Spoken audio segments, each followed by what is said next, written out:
Hello there and welcome to Full Chat with me, David Prutton. And me, Ewan Thomas, celebrating all things we love about being on two wheels. Full Chat is powered by BikeSure. As the UK's largest independent motorcycle insurance broker, BikeSure will tailor a quote to your exact needs, helping you save money on your annual bike, scooter or moped insurance. Don't forget to press subscribe on YouTube so that you never miss an episode, or you can press the follow button on Apple or Spotify or wherever you get your podcast from. Right, we've got an absolute belter today. Our guest is a gentleman for over 20 years now, has not been off our TV screens, and I mean that in a positive way, making up exactly 50% of the legendary hairy bikers. He'll make you smile, he'll make you laugh, and if you're really lucky, he might make you a little bit of lunch. Please welcome the brilliant Cy King. Oh, hiya, fellas. How are you? How are you, Dave? How are you? Ewan, all right? Good. We're good, sir. Thank you so much for coming on. And as Ewan says, we're so excited about this, combining our two favourite pastimes, motorcycling and shoving things of a food-related background into our mouths and enjoying both extremely much. When we're thinking about who we speak to and how we go about these wonderful chats that we have, when we get someone as momentous as you are, you kind of look at your approach, what you're going to say, how you're going to start. I'm going to start with a statistic for you. And so much talk about yourself and the wonderful pairing.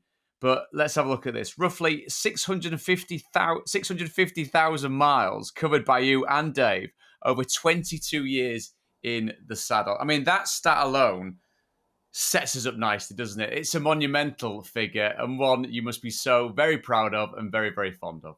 You know, that's the whole thing about bikes, though, lads, isn't it? You know, it's what you see while you're in the saddle. Yeah. And that's part of the reason we've got shares in hemorrhoid cream, because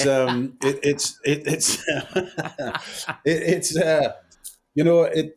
a remarkable, and it's not, it was for Dave's eulogy, actually, that I worked it out. So I went through every show that we did, every place that we went to, and we've been 5.5 times around the world on a motorcycle seat, so in the saddle. So it's kind of like it is momentous, because it's momentous in the sense that of the experiences that you had and the differences that you saw, and and celebrating those differences right across the planet was brilliant. Whether it be cultural, whether it be food, whether it be music, whether it be politics, whether it be it was just fantastic and incredibly privileged and lucky to do it.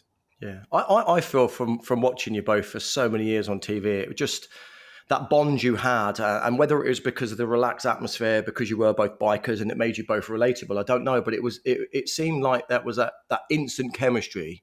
I mean, when you both first met, I think it was on a film set, you worked in the film industry. Where did that idea come about that you were going to combine your love of food and bikes? Because I can't recall anything like it before.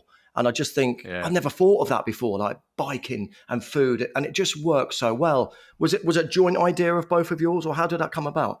Dave was working on a film with Christopher Lambert in Canada, and I'd just finished as one of the locations team on the Harry Potter film called The Chamber of... Well, there was it was a Philosopher's Stone in the Chamber of Secrets, and I'd just finished the Chamber of Secrets, and I just thought, I haven't had a pay rise in 15 years, and it's a young man's game, this. What's going on? So I jotted down with a lovely, with a fella colleague of mine, Lisa Jones, and Jonesy and I, the then Lisa Jones, Jonesy and I just knocked this idea around, and then we sent it off to Dave, and then Dave put his bit on it, and we knocked that idea backwards and forwards. And then in essence, we stuck it in front of... and it was just real. What do we like doing? Well, we like eating, we like riding motorcycles, and we like talking complete and utter bollocks. So that's what we did. And with Dave and I wrote it down on a bit of paper collaboratively, and then sent it off to some producers that we'd work with as crew. And that was the hardest bit, that transition between behind the camera to go in front of it, because it just wasn't done, and there was a whole culture of it not being done. You let them lot do what they do in front of camera, and we do what we do and behind it. So it was it took us 3 years to get it off the ground. And then we'd worked with a lovely man called John Stroud and a very accomplished documentary filmmaker called Vikram Jayanti. And they were they were the old school footlights boys. You know, you have Right. to pay your dues to the establishment. So they got they went to see a lovely man called Rowley. He was the senior commissioner at the time at BBC Two, Rowley Keating, Mm-hmm. and he went, "Oh well, this is very interesting. Well, yes, we'll have that." So we thought, and then Dave and I looked at each other and thought, no, like, what we're going to do now? So, so we and we went to Portugal for the first episode, and well, absolutely clueless. We just thought, well, this is really different. So we just were the mates that we were behind the camera in front of it, and that was it. And it seemed, and as you say, it seemed to strike a chord. And yeah, I'll tell you a little story. There was a motorcycle dealership called M&S Motorcycles on the Hill in Newcastle, and the Hill is Westgate Road, and it was really very famous, you know, locally, because that's where you went to hang out and have a crack and, you know, drink tea and eat greasy bacon sandwiches and, you know, just hang out on the street. And my mum at the time my mum said, "Hey, well, where you going?" I said, "Oh, well, we're going to Portugal, mum." And I said, she said, I said, "And Dave and I are picking 2 Triumphs up from M&S." And she went, "Oh, well." She said, "Well, if you're getting them from M&S, son, they should get you there and back." I said, "No, man, you silly old sod, not M&S Motorcycles on the Hill, man, not M&S." Yeah, so and that really started. That was the spirit of the bikers all over, really, and you know, and the rest is to say is history, I guess. The beautiful thing that comes instantly about it, and Si, it's something that's quite obviously been well documented, and having been a huge fan of your show and seeing everything that's happened, of course, over the last couple of years, the transitional period that you find yourself in with, I don't mean that in the sense of moving away from Dave, but operating away from your mate and life without your mate, to be trying not to be too blunt with this. No. So I'll just say what you like. That. Well, the love that you've got for each other, the love that you came across pervading the show was wonderful, and it was so. I think that's what drew people in, and you and I talk a lot on this show about people and in places where you are beloved because you are authentic, because you are real, because you are just yourselves on camera. That journey that you had with him, the journey that you're now on alone, if you like, how has that transition been? How have you been within that? And you talk very fondly about Dave, and I'm sure you do all the time. It must be really tough because of who he was and who you were for each other. Grief's a funny thing, isn't it? It's very individual, and it's as individual as the people that feel it, and there are certain patterns to it. But you know, just because Dave's passed, he doesn't stop being my best mate. You know, do you know what I mean by that? It's like he's always going to be my best mate because that's how we left it. Do you know? And yeah, look, it's different. It's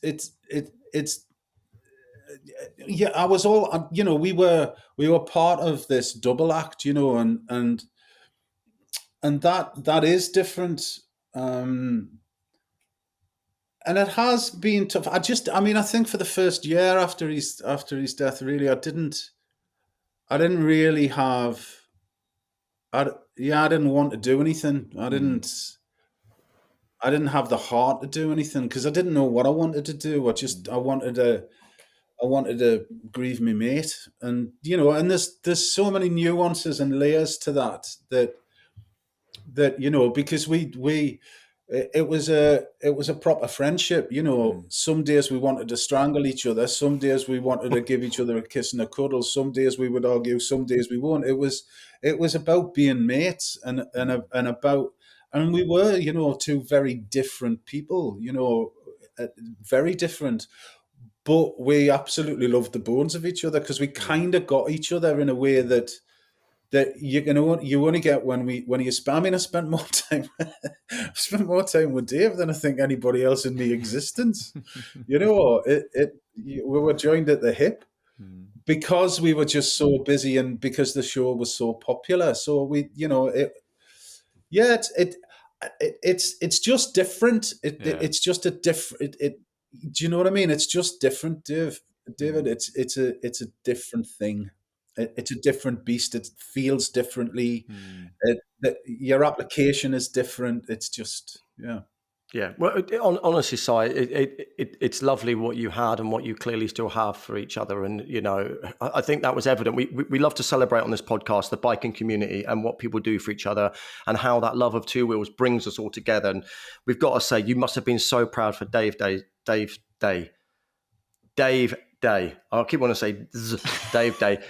I think it was 46,000 riders on that first year came out to celebrate on that joint ride, that convoy. And it just must have made you immensely proud of the impact you had as a double act and more so the love that everyone has for Dave, because I'm sure that's going to continue every year. I hope it will. But how did that make you feel to see the outpouring of love for your best mate? Oh, it was incredibly humbling and it's funny. You just, when you're making telly programs, you're in a little bit of a bubble. And I mean, I think you've had guests on, you've had Henry Cole on before, and talking about exactly the same, exactly that. You're kind of in this little bubble, so it's quite insular.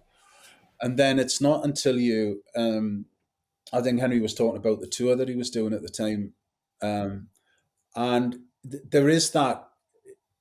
Yeah, it was just so humbling. It was so humbling because you don't really realize the impact that you're having on people, and I mean you do when you're in the street and they go, "Oh, I love the show, Kingy, and love the show, Dave, and this is great," and people buy the books and watch the television programs, and then and that's very, very lovely. But 46,000 people were asked enough to get out of bed right from join us from the Ace Cafe up to Barrow and Furnace, and then it was. But it wasn't just the lads and lasses that were riding, riding in the pack with us. There was 175 odd thousand people lining the route. I mean, it was insane.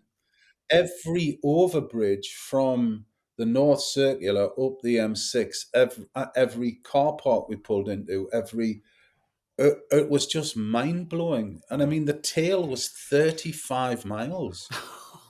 35 miles of motorcycles. It gives me goosebumps. We had no bother at all. We got there, we celebrated together, we celebrated the life of Dave, we celebrated the community in which he came from, that shaped him into the man he was. In Barrow and Furnace. I mean, it was amazing, lads. The community of Barrow and Furnace, like the bikers were like rocking up and pitching tents in people's gardens. They were in people's spare rooms. It was very, very much what the spirit and ethos of the bikers was about and is about. And it was an absolute remarkable send off. I mean, God love the numerous police officers but they had a good time as well. I think it was brilliant. And then last year there was still 37,000 turned up as well. People were waving on the overbridges and with their flags out. And there was this one, and I don't know who, I cannot remember the overbridge, but there was a green goddess, and somebody was having a picnic on an overbridge on the top of a green goddess. It was just mental, And literally, as soon as you got onto the A590, it was just lined with local folk waving us all on because it's a spectacle. Yeah. When you see that, and it was also a celebration of fellowship and a sense of belonging. The modern world that we live in is incredibly polarizing because the algorithms give you what you want to hear rather than an overall view of life.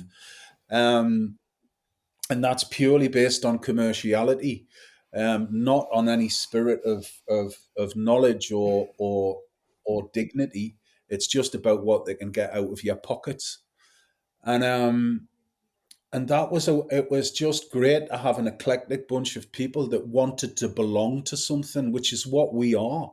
Mm. Collectively as motorcyclists, we belong to each other and we belong to the community, in which we live. And but there's a fellowship, and there was a celebration of fellowship and community and fraternity as well. It was a very it was a it was very emotional. Woody and I, the past, and Lil, both times, the last 10 miles, I haven't got a clue where I was because I was crying. It was, my eyes were full of tears, as they should be, because it was wonderful. Wonderful. It's that community and communion is quite a prevalent thing that we talk about on here, and I'm sure Ewan agrees in the sense of what it does to people and how it brings people together. You're absolutely right, and the wonderful way that you talked about, Dave, of some days you want to see the back of each other, and some days you're not agreeing, and Watch yourself fundamentally now. there's that Watch love and yourself, respect for Prutz. each other. Yeah, exactly. I love you to bits, you know that. But that ability, as you say, in a polarizing world where if that foundation is loving each other and respecting each other, you can have the odd off day where you don't quite agree on stuff, but it doesn't blow you apart, does it? And that is referenced and I think is reflected, as you say, that turning out of people, because I think everyone just wants to be together with something. And like you say, those last few miles where all you're feeling is just pure emotion. It's the kind of thing that really does, in something that comes off the back of the passing of such a wonderful man, makes you feel inherently alive, doesn't it? We're beings that are emotional. They dictate our every move, our every life. Whether it is a move of empathy or a move from ego, it is that it is quintessentially who we are, and our pursuit of identity and our pursuit of it's like Zen and the Art. Mr. Persig's book, Great book. Zen and the Art of Great book. Motorcycle Maintenance. It's the pursuit of quality through endeavor. Now, it's not just about the quality of a material thing, it's about the quality of your life and how you interact with everybody else and what you bring to that party that is important, because in the end, you're never defined on the house that you have or the number of motorcycles that you own, or you're defined on the legacy of emotion that you leave. Or were you a good man, or were you a good woman? Were you kind? It's emotion, not material, that you're left with. That's your legacy. And look at that legacy that Dave left. I mean, it's mind blowing. It's phenomenal, really, isn't it? I think it's lovely to talk like this. It really is, and it's a very it's been very emotive. So, but let's change gear. Otherwise, I'm going to be a pool of tears, mate. Let's and just kind of all the feels are coming out, and it's a beautiful, beautiful thing. As is food. There you go. There's a segue for you. And you're up in the northeast, and I'm a little bit selfish with this question because I'm in North Yorkshire, so not too far away from where we're going to talk about now.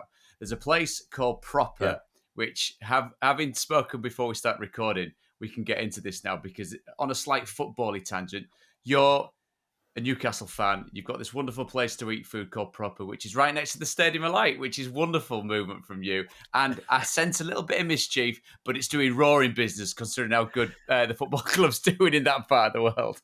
Do you know it is, and yeah.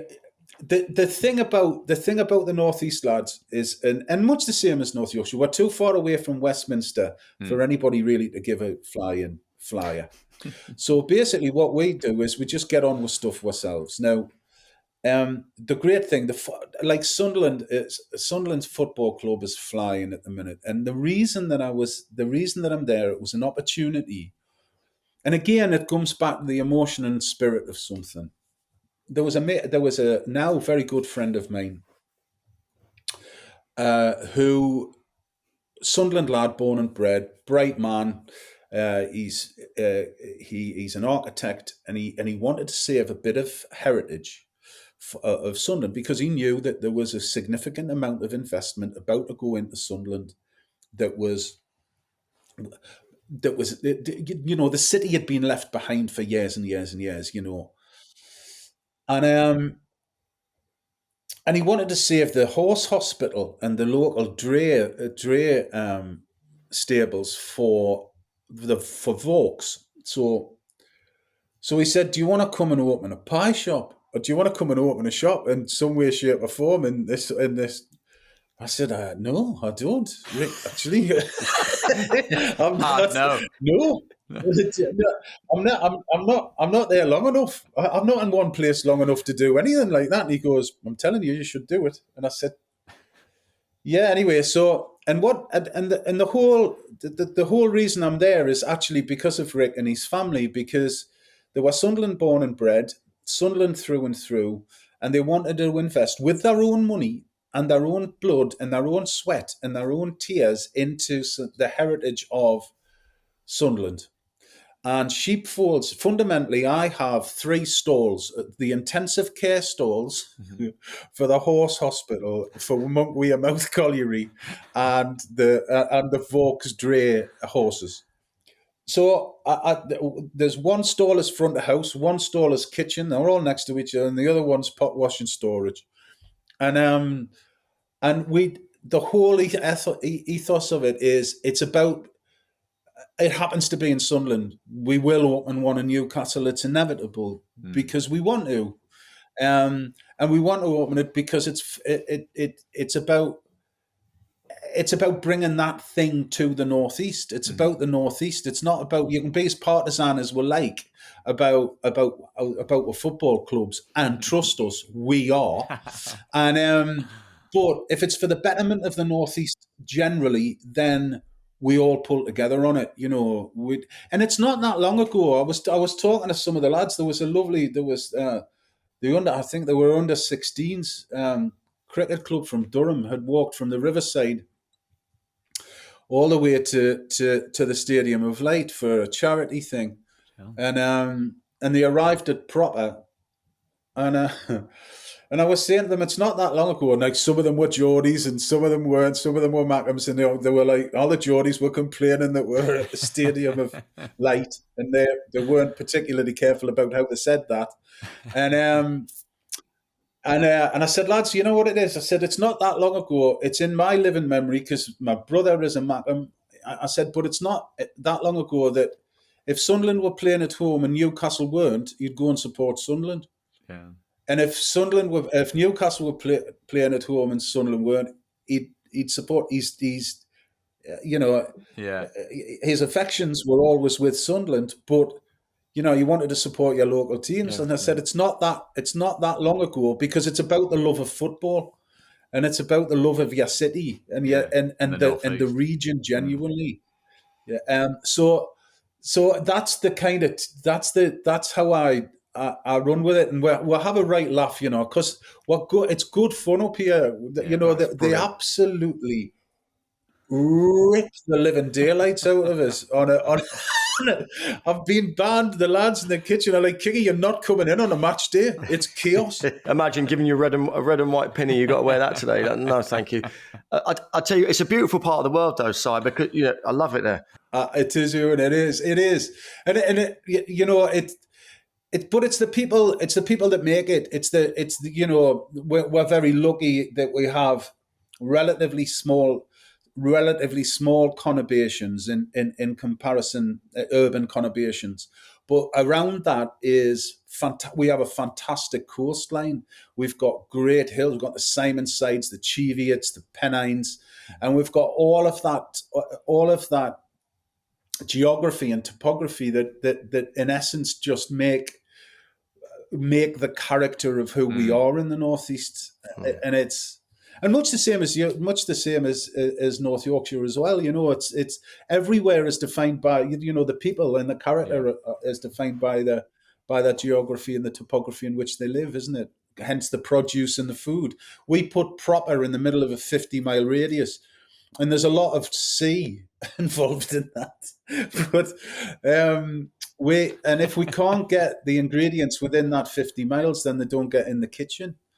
Wow. And that's and it's, there's a few, like some of our herbs and our spices and stuff we go to different suppliers for, because we simply can't get them within that 50 miles. But we'll make sure that they're that they're local suppliers. So it's great because it's creating this lovely micro economy, and it's brilliant. Everyone helping each other. But you're just saying about your ingredients. It's from a local sourced area, and I think people will love you for that. Well, it's really important because the world that we live in at the minute is, we're in a bit of a mess, aren't we? Because of that polarized world in which we live. That really isn't. God, my mother and father would be turning in their graves. The whole thing. I was brought up in a world where, my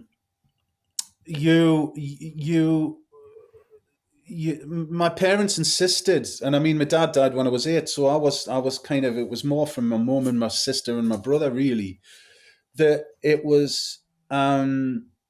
You had to have an informed opinion, and to have an informed opinion, depending on what your politics were, whether it be left, right, or centre, not that, which is they're all complete cul-de-sacs anyway. But you had to read the right wing press, you had to read the centre press, and you had to read the left press, because how were you enabled to? And we were held to task on that. You have to have an informed opinion because the left's not always right, the right's not always right, and the centre's not always right. It's about that collective coming together. Now, if we don't get our collective mindset together to come to some sort of conclusion, it's not going very well at all, lads, is it? So, and food is a great way of actually leveling all of that out. Yeah. Listen, me and Prutz could certainly talk about food all day, but let's get on to the two-wheel love if we can. I need to know where this love affair for bikes started for you. I'm seeing a cheeky little boy riding a moped around in a field where he shouldn't have been doing. I don't know, but where did it start for you? Where did biking start for you? It's got to go a long way back. I know it has. It definitely does. So my dad, I don't know whether you can see, lads, that's I'm very proud that's HMS Sheffield on the thing, and that's my dad's medals, because he was in the Arctic convoys. So my dad had a horrendous war. So when he came off on when he managed to get shore leave, they had him riding up in between naval facilities as a dispatch rider. So motorcycling was in my DNA. And then when he was one of the first kidney transplant patients in the country, my dad. So, wow. And unfortunately, he died because of that operation, because the anti-rejection drugs weren't as sophisticated then, back in the 70s. But I used to be sent off to me Auntie Hilda and Uncle George's in Lamesley, where there was a crossroads. And now, if you knew where Lamesley was, there's a big industrial estate called the Team Valley. And the Team Valley is, and so there was a company called Delarose who printed money. It was the National Coal Board was there. It was a big manufacturing base, light, heavy industry, all of that. But right next door to my Uncle George and Auntie Hilda's cottage was a set of crossroads, and I remember vividly ripping up me Auntie Hilda's old sheets for bandages, because the lads were always coming off their bikes at the crossroads. So every time I went down, when my dad went into hospital for dialysis or whatever, I'd go and sit, and I was like 6. And there was always some form of motorcycle or scooter in the back of my Uncle George's, in the back of the yard at Lamesley. And my Uncle George would be tinkering away with them, and he'd go on, give it a go up the back lane. So off I went. I mean, I rode Vespas, I rode BSA Bantams, I rode Gold Stars, it was, and I just instinctively knew how to do it. And I mean, I fell off a lot. But, at the age of like 6, 7, and 8, you just bounce, don't you? So you're going to get up and go, oh, that was hot, and I burnt my leg. And my Auntie Hilda would be going mental with my Uncle George. She'll go, we're going to give this band back in little bits here, man. Come on, what are you playing at? And that was how I really started. with motorcycles, it was just they were always there. And like, I don't know about you lads, but if you remember, nobody had a car when I was growing up, because like, I'm starting to feel older than religion. Nobody had a car.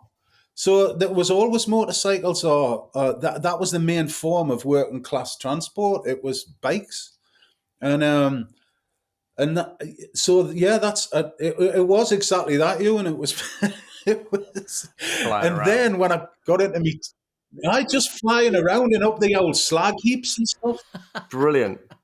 It's very often, isn't it, Prutz? It's very often a cheeky little uncle or someone, a bigger brother who lets you go on their bike that we speak to people. That's where the love affair starts at such a young age. And I knew it would be the same with you, Si. I knew it would be from a young lad that you would have loved bikes. It's a properly seminal time, isn't it? Where it's almost a bit illicit to start with, then it becomes this passion, this love affair. Let's just have a quick bit of mid-show housekeeping. If you haven't already, please press subscribe on YouTube so you never miss an episode, or press the follow button on Apple or Spotify or wherever you get your podcasts from. So, Si, that's where your auntie and uncle, or your uncle, helping you through the door. Can you remember passing your test and what it felt like to pass your test so you actually became official instead of going sideways down the crossroads with your anti-sheets wrapped around your legs? I do. Yeah, it was. Can you remember the EMZs? Yes. Yeah, with the plastic tires. I did. Yeah, I did. God, oh dear me. Yeah, I passed it on an On a death trap. EMZ. The first bike I ever did up was a Honda 500 a 500T. It was a 500 twin, and I got it from a neighbour who said, "Look, I'm not using it. You might as well have it and just fiddle about with it," because I was always in the garage with spanners and covered in oil and sitting on damp concrete floors. So I did that up, and I had and it was great. So I used to go and pick my mum up from work, but my mum would have like 2 bags of shopping hanging off the rear indicator stems. She'd have her tights on and a 14 denier tights because it was the winter, and she'd have like and then she'd be carrying 2 bags of shopping up, and I mean, oh man, we had a great time. It just seems like nice, relaxed, slightly dangerous parenting skills. Your mum sounds like a wonderful woman. I absolutely love it. So I'm assuming when you heard those words, "You've passed your test," it was no surprise to you then. Yeah, really, it was good, and it was great because I had older mates that also had motorcycles, and there was 2 brothers, the Proctor brothers, who were just Stevie and Martin Proctor, and they were massive motorcyclists and still are, and we've kind of lost touch with each other. But they gave me this XS 650. No, it was a 250 first, and then a 650, and we customized it and did it up. And there was a great scrapyard for bikes, mostly in Ayton Banks, which was on the top of the hill. And he used to go there and like rummage through all these bits to see if it looked remotely the same as the one that was knackered, and just take it off. That'll do. How much is that? It's £1. Excellent. What you're describing there, it must seem a world away to what your life is like now. And going back to bikes, these wonderful shows that we watch, these wonderful machines that you find yourself on. You're not tinkering around scrapyards looking for something to refit on a Ducati or anything like that. I mean, it must seem a world away. And going off the back of that, these beautiful bikes that you ride, are they loaned? Do you own them? Do you have them for the series? I mean, it's a constant source of envy for myself and you and all these wonderful bikes that our guests have. I think so. Basically, that's because the series of the bikers was on a public service broadcaster, was on the BBC. We weren't. It wasn't because of the compliance issues that you have with that in broadcast. We weren't. In essence, we were complete prostitutes, and it was great. So we couldn't. And anybody that offered us a bike would say yes. So. So we'd approach Triumph, and we always picked motorcycles that were appropriate to where we were going and what we were doing, you know. So So yeah, no, and because it was a public service broadcaster, you couldn't be aligned to any one brand, which was great. So we got this plethora of motorcycles that we rode across, across 40 odd series of whatever we shot in the end. Um, but yeah, so it's always amazing. It's always amazing to have that plethora of, because each bike is so individual. You know, they could be the same model, they could be the same thing, but they're just different. They're so different. And that's the nice thing about it. You know, that's the nice thing about, like, at the minute I've got a V85 TT, and very kindly, Beautiful. I have an Indian dark horse Springfield that Wow. I absolutely love. Two completely different motorcycles for two completely different kind of genres of the art, but it's like, oh man, they're just great. Yeah. I love it, and I'm just moving house at the minute, so I'm kind of in between. I've decided, like, I haven't got enough to do. I've decided to build one. Why not? Every time I say it, I think, "What are you saying? What are you saying?" So there's a lovely mate. There's a fast becoming a good mate of mine called Chris, and who said, "What are you doing with your bikes?" So I haven't got anywhere to put them. I keep getting turfed out of the garages that I'm keeping them in. And then he said, "Oh, you can stick them in my garage." So thank God. And that's the whole thing about the motorcycle and fraternity, isn't it? It's like, Yeah. all right, so I've got some space in the garage. Just stick them in there, you know. Yeah. It's Great kind of people. shameful, really, that I, Great people. Si, it's going to be a really hard one. It's going to be a really hard one to answer because, like Prut said earlier in the introduction, I think 650,000 miles you've done on bikes. Has there been a favourite? Is there a go-to bike where you go, oh, that is the one I wish I'd kept, or I will always keep? Do you have a favourite? Because as you said, every bike is individual. They're so different. But is there one? oh God.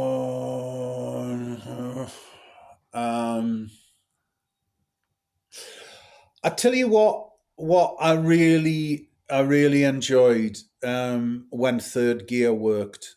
It was the KTM Dakar. It was a 1290i, Cool looking and bike. that was it is a cool looking bike, and it was. I mean, third gear was a bit, ethereal, but It was more of a feeling than an actual place to be. it was like there was some, sometimes it would work and go in, sometimes it wouldn't, and you'd be like, right, okay, not having it today, right, fine. And then other days it would, and then you'd ring KTM up and go, it's not going into third gear, like, we're in the middle of. We used it for the Baltic Adventure show that we did, and I said, look, I'm in the middle of the Highlands in Finland, like, and it's a bit off road, and third gear's kind of handy. And they went, which is KTM all over. Oh well, you've got 1, 2, 4, 5, 4, and 5. All right. Well, yeah, but that's not the point, lads, is it really? And I kind of quite like that as well, though. Exactly. That's quite bike-alike, isn't it? Like, go on, just get on with it. It is. Yeah, just whatever, get on with it, you big girl. It was like, all right then.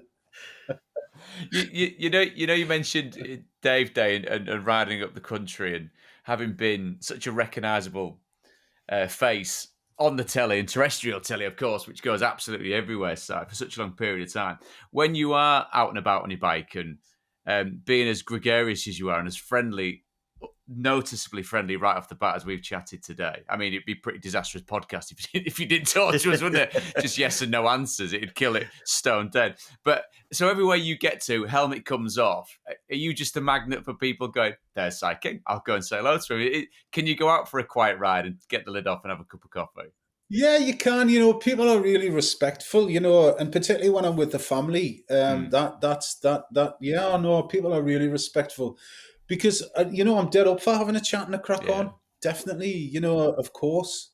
And it depends. Sometimes there's the wind's in the right direction and there's something in the water where it is mental. And then there's other days where nobody gives a flyer. Yeah. All right, Kingy. Yeah, all right, dudes. Yeah. Yeah, smash it. Nobody asked for fun. And it was funny. Yesterday it was a bit of a day like that. I was down at Proper, and I literally stepped out the car, and it was like, "Can I have a photograph?" And I was like, "Yeah." What do you do with them? You know what? It's a very good point. And like, and I said, "What?" And my whole thing now is, I'll go, "Well, if I'm in it, it'll keep the bends off the fireplace." It's all it's just having a crack with folk, isn't it? And because what people in my position forget, lads, is that without your fan base and the public, you ain't got anything. There's nothing you can do. Yeah. There's nowhere you can go. There's nobody you can talk to, because they watch the TV programs, they write the books, and there's this real sense of warped entitlement to that whole celebrity status sort of thing, which I hate being called a celebrity. It's just, I hate it, because I'm doing my job, but it just happens to be on the telly. Yeah. I think that's why you've had the longevity. It's not like these sort of new age millennium, like famous because they've been on YouTube or whatever. You're old school guard, and you've earned your colours. You've worked hard. You've been in the industry a long time, and the reason why you're still here is because you're clearly a very likable man, and that is a difference. You do turn up somewhere, and you will take the time to speak to people, and I think that's a credit to yourself. What I wanted to ask, you mentioned yesterday you turned up somewhere in the car. For you, obviously, biking has been a huge part of your life. Is it always a bike if you can, or does the car win ever? Because for me, biking is so special in that you put the helmet on. A car for me is to get from A to B. You go on your bike and you don't even need a B or a C or a D. You just ride because you want to ride. There's something special about being on bikes, isn't there? Oh yeah, look, if I can, it's always the bike. The bike will always win out, and it really. I don't even. I'm nearly 60 now, and I don't even really mind getting that wet. I don't mind getting wet because I'm on the bike. Because then your focus and your focus. It's just a different. It's just your focus is on the road conditions, and that's your skill set, isn't it? It's your road craft is 15 times that of somebody that just gets in a car and goes from A to B. It's like, you're I love it. I love it. Unfortunately, like when I go to Proper, there is an expectation that I take Artie, who's my dog, and Artsville is he's a bit of a star around the. So I've yet to work out how to stick him on the back of the Indian. So I did. Yeah. So when I take the dog, I take the car, but when I don't, I'm on the bike, and I just get out on it as much. On it as much as I possibly, because there's nothing like it, is it, the lads? Yeah, when you've had a really good ride and you're freezing cold, and it's particularly at this time of the year, and there's leaves everywhere, and you've come into a bend and you're like, oh no, and the front end skips a little bit, it's just, and then you have that cup of tea, that mug of tea, a cup of coffee, and you just think, you deserve it. Yes, there's nothing better than that. You've obviously been super busy for such a long period of time. I was just having while you were chatting, and I was avidly listening. I was having a quick look at Proper's Insta, and my word, my friend, that is worth the journey up there alone for some of those pies and the sandwiches that look absolutely exquisite, which I can see I'm looking out now, the leaves are on the ground, it's chucking it down. It's making me think it'd be worthwhile just to get up there, just to get wet, just to be able to have that and a cup of coffee at the other end of it. So that's a busy part of your life as well. So what else is on the slate? Because having done it for such a long time as you do, you talk about the number of series, the number of episodes, the sheer volume of miles that we've mentioned a couple of times now. What's work looking like? Can you pick and choose? Do you have projects coming up in mind that you'd like to do or are there and ready to go? Yeah, so I've just done I had a lovely opportunity actually to do something for Channel 4 about the 200 years of the celebration of the 200 years of the railway. Well, it's great because motorcycles and engineering go together, don't they? We're always getting our hands in something, or changing a shock absorber in some way, shape, or form, or tweaking the setup of the bike, So I wasn't on the bike for that, but and I wasn't cooking anything, but it was a lovely. It was a lovely thing to do when you've honed your craft as a presenter and as you. Yeah, it was just nice to be, because I was there to bring the human story out. There's loads of information about how the posh people travelled when George Stephenson in 1825 decided to stick a load of people on a train. There was that, but very little to about the likes of us, how we travelled. So it was really lovely to bring that story out about the stations, the major stations in the UK. And I have a slate of ideas that we're trying to get away with various broadcasters, which is really lovely and very exciting. So I kind of am in a position whereby that I can pick and choose. You just get to a point where you only want to work with really good people that have a great moral compass and understand the craft of what you're trying to do, rather than rinsing the production for money. It's about it's about that integrity now for me and the crew that I've worked with for 20 odd years. We've all arrived at that conclusion together, which is really lovely. So we've started a production company. The ethos is that of proper. It's all about the integrity of the show and the craft. So we've done that. I have a great agent in Merlin Sarchi now, which is lovely, in the team there, Nell and Kate and Nicola. So it's been all change, but lovely. It's been a lovely transition, and again, just really very, very lucky about the good people with that are just full of integrity and kindness to push on. And we'll do some. I've got there's a show I'm desperate to do. It's about kidnap insurance, so that's a bit difficult at the minute. But I want to ride the route that Shea did for the Motorcycle Diaries up and into Cuba. I love that film. I love that film. It's amazing, and it's fantastic. But I wanted to look at the just contrast the difference in terms of. Just contrast the distance in terms of what was going on then and what it is now, and look at that, and just look at the human story as Shea did on his way through as a young doctor, and look at the leper colonies, some of which are still there, and all of that really. So so if you know any sponsors, lads, and you fancy coming out, give us a shout, because I think I'm going to do it anyway. The ones that are strong on kidnap insurance. Don't know about kidnap insurance, but bike insurance, we got you covered there. Is that an option on the price comparison websites? Kidnap insurance. Just kidnap insurance. Well, apparently so. It was news to me. I was like, "Well, right? Who's going to kid? I'm too fat to kidnap anyway. I mean, what are you going to do with us when you kidnap us? What's going to happen? You need a big boot." Offer them some of your lovely food, mate. Let me go and I'll give you some pie. I'll give you some pies. Lads, I tell you what, in New Sunderland, I've got a pie for you. Exactly, Ewan, exactly. I'll tell you what, Si, it sounds like you're in a wonderful place in life, and long may it continue, because, it seems to me like you surround yourself with good people, and that's a reflection of yourself as well, and continue to make amazing TV, because we love watching you on the screens, and we're definitely going to check out your pies. But before you go, we have to ask you this final question.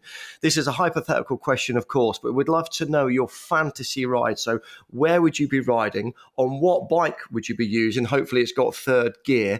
Would you be listening to any music? And more importantly, when you get to this beautiful destination, what are you going to order for your dinner? So if you could answer those in one, if you could think about what bike you're riding, what music are you listening to, where would the route be, and what are you going to eat? Okay, so I'd like to go. That's really simple. It's really easy, actually, because and I will do it. I'll just have to do it on my own. I'll probably with a dog, but I'd like to go east across the stands and through into Afghanistan, Amazing. and then Pakistan, and then into India. That route. What I'd be listening to is Led Zeppelin, Houses of the Holy, with a bit of physical graffiti thrown in there. Amazing. And then because you couldn't go through the Kush, the Hindu Kush, and then into Afghanistan without listening to Kashmir, could you? I mean, it'd be wrong. Fantastic. And when the levee breaks and all that come off. And then when I get there, what would I order? Well, I'd probably have to. What would I order in Afghanistan? What I would eat is any street food, because I love street food. Because there's this mad thing, that imperialist colonialists like we are in the UK have this mindset, right? They go, oh, you don't want to eat street food. Oh, God, no, I'll make you poorly. Well, hold on. That fella or that woman has been there for the past 25 years. Yeah. And a bug doesn't go, aha, you're white. And if you're white, I'm having you. Yeah. So it's like, how long have you been here, mate? Yeah, about 25 years. I'm the fourth generation of making vadi or making a dosa, desai, or on the side of the street here. Right, great. I'll have what you're eating then, because a bug doesn't know. It either is there or it's not. So it would be any sort of street food, but normally one of my favorite things in the whole world is a dosa desai. So by the time I got to India, I'd have a dosa. The best thing in the world. That's going to be a bumpy route. What bike you riding? Did you say? It would be the bike. Oh God. Do you know what? I'd have to. Can I customize it a little bit? Of course. Of course. Oh, whoa, what would it be? An Indian Nice. FTR. Have you ridden one of them, lads? I haven't yet. No. Oh, honest to God, they're fantastic. So I'd ask Indian to fiddle about with it for me, and then.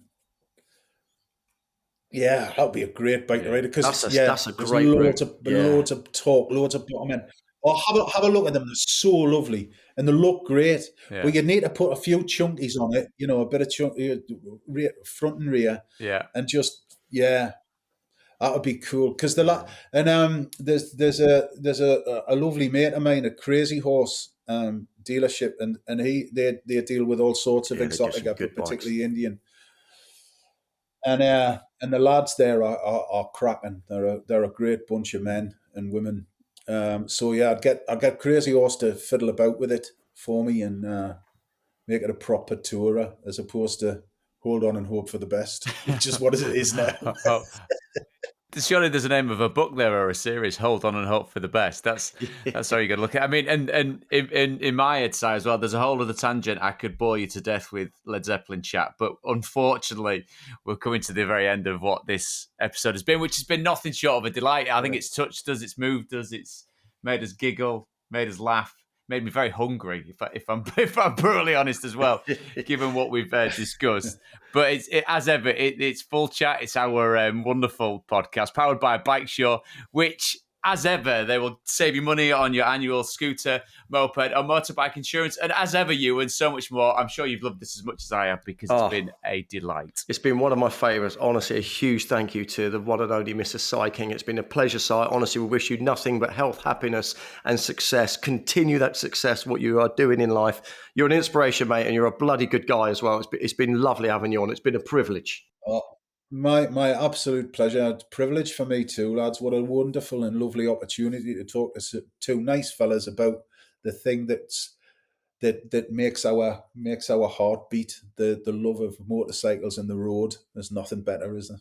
And let us know when you want to come up for a pie, and we'll look after you. 100%. Definitely some extra gravy on your portion. So there you go. A hungry man and music to a Yorkshireman's ear. More for your money. That's exactly what I'm all about. You've been a joy. I mean, it's great to have a blather, and I'm sure we could talk here all day, couldn't we? Don't forget to press the subscribe button on YouTube so that you never miss an episode, or press the follow button on Apple or Spotify or wherever you get your podcasts from. As ever, thank you so much for listening. We're going now. We're going far up north to get a lovely, tasty pie. We'll see you next time.